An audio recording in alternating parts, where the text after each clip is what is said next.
If you're a fan of travel, you probably have a list of places you want to visit.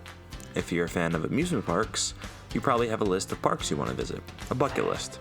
For this video, I'm going to outline the parks in North America that top my list. I'll save the Europe and Asian parks for another video, perhaps when it's a bit more realistic that I'll make the trip out that way.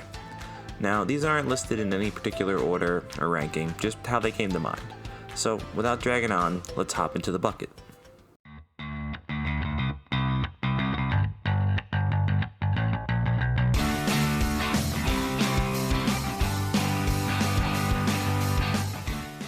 Alright, so first things first, I'm going to throw out a few honorable mentions for parks that either just lack the depth the other parks have, or they're really just missing that A1 standout attraction.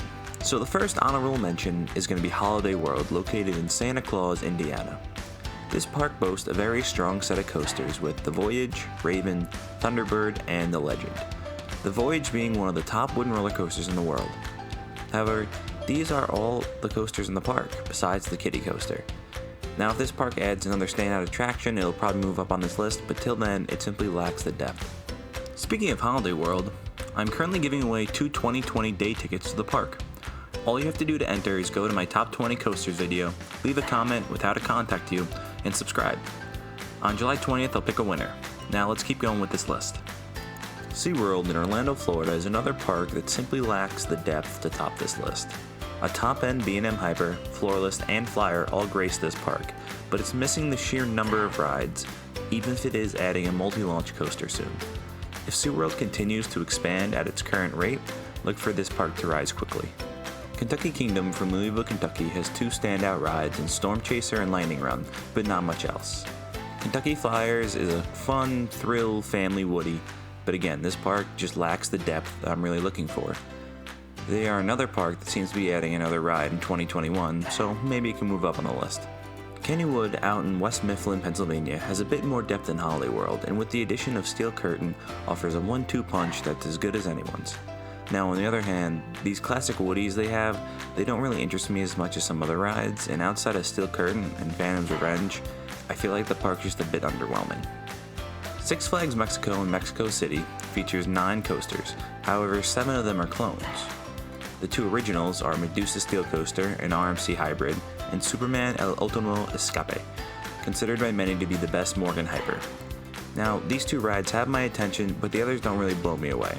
I've heard great things about how nice this park is, and that helps, but they might need one more ride before I get down there. Alright, so let's kick off this list with an obvious pick.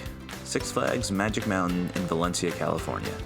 The park with the most roller coasters in the world and some absolutely insane rides. The park features X2, the 4D Arrow Coaster, Tatsu, one of the most intense B&M flyers, Twisted Colossus is a dueling Mobius Loop RMC, and then add on top supporting coasters such as West Coast Racers and Full Throttle.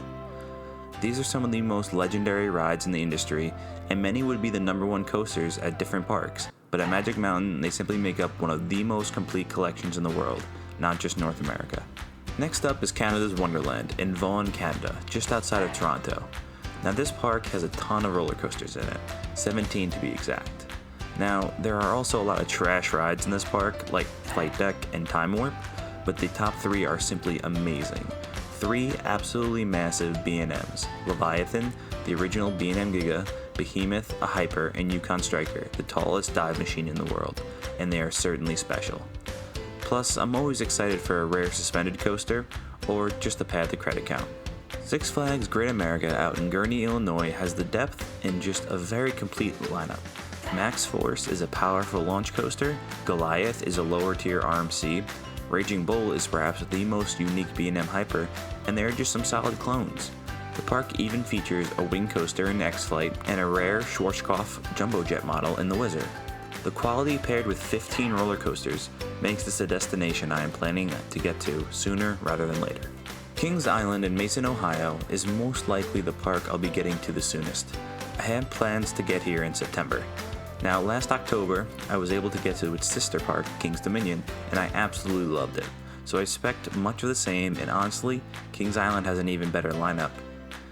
A new for 2020 B&M Giga in Orion, Mystic Timbers is perhaps the best GCI out there, and Diamondback is a top tier hyper. Not to mention you have Banshee, the world's longest invert, and the Beast is one of the most legendary coasters ever built. I'm just craving to add these rides to my coaster count, more so than many others. Down in Pigeon Forge, Tennessee, you'll find the small park of Dollywood. Now let me be clear, Thunderhead, Wild Eagle, Mystery Mine, and Tennessee Tornado are all great and fun, and I'm excited to ride them. But this is on this list for one reason, and that's Lightning Rod. The world's only launched wooden roller coaster built by RMC looks to be an absolutely insane ride. Throw in the fact that Dollywood is consistently called one of the best parks in terms of aesthetics, service, and food, and I'm ready to go. Alright, so next up is Carowinds, just outside of Charlotte, North Carolina. Actually, this park straddles the border between North and South Carolina. Similarly to Canada's Wonderland, this park is very top-heavy, featuring Intimidator, a B&M Hyper, Copperhead Strike, a mock multi-launch coaster, and Afterburn, a very intense B&M invert. Now, this park also has perhaps my number one bucket list roller coaster, Fury 325. The other 10 rides don't do much for me, but Fury alone boosts this to my bucket list. Busch Gardens in Tampa, Florida is one of those parks that seems to have no bad rides. Everything is quality at the minimum, and if not, a top coaster for that model. Montu is perhaps the world's best invert. SheiKra is the first North American dive coaster, and consistently rated as one of the best. And Kumba might be B&M's best traditional looper. Then there's also the soon-to-be Iron Gwazi, which looks to challenge Steel Vengeance as not just one of the best RMCs, but one of the best roller coasters ever built. Even the family coasters look thrilling and fun. If this park is anywhere near as pretty as Williamsburg, I'm going to be in love. The final Six Flags park on this list is Fiesta, Texas in San Antonio. Really, this park lands on this list for its top 3 and its setting. The unique quarry wall and the way it interacts with rides looks so cool, and I'm dying to experience it. Pair that with Iron Rattler, Wonder Woman Golden Lasso coaster, and Superman Krypton coaster, and I'm sold. Not to mention the solid clones that support the big 3, such as the premier launch coaster Poltergeist and Goliath, the Batman clone. The park could use another coaster or two for sure, but the setting more than makes up for it. Silverdollar City in Branson, Missouri is a park that only recently moved onto my coaster radar. While the park doesn't have the sheer number of coasters as some other parks on this list, the unique coasters here have my attention. Outlaw Run is the first ground-up RMC, Time Traveler is a mock extreme spinner that looks incredible and can't be found anywhere else, and then there's Powder Keg with Wildfire that just look like fun. On top of that, this park is consistently raved about as one of the nicest amusement parks in the country. Finishing up this list is Knott's Berry Farm, located in Buena Park, California. This historic park features some great rides. Maybe not that crazy number 1 like Fury or Lightning Rod, but Ghost Rider looks amazing. Now, there's also Accelerator, which seems like a blast, and there's Hang Time that seems like just pure fun. I'm also very excited to try and get a ride on their rare Schwarzkopf shuttle launch coaster, Montezuma's Revenge. Now, the history and unique feel of this park are also big pluses, and hopefully I can get out to California to knock off Knott's and Magic Mountain. So that's going to do it for today's list. In the future, I'm sure this list will be updated and change as I check these parks off. I'll be sure to make a list for parks across the globe at some point. What else do you want to see on this channel? Leave a comment below. Also, feel free to check out Island Coasters on Instagram and Twitter for daily content. Both will be listed in the description. Now that's all for now, so I'll see you next time here from the shores of Island Coasters.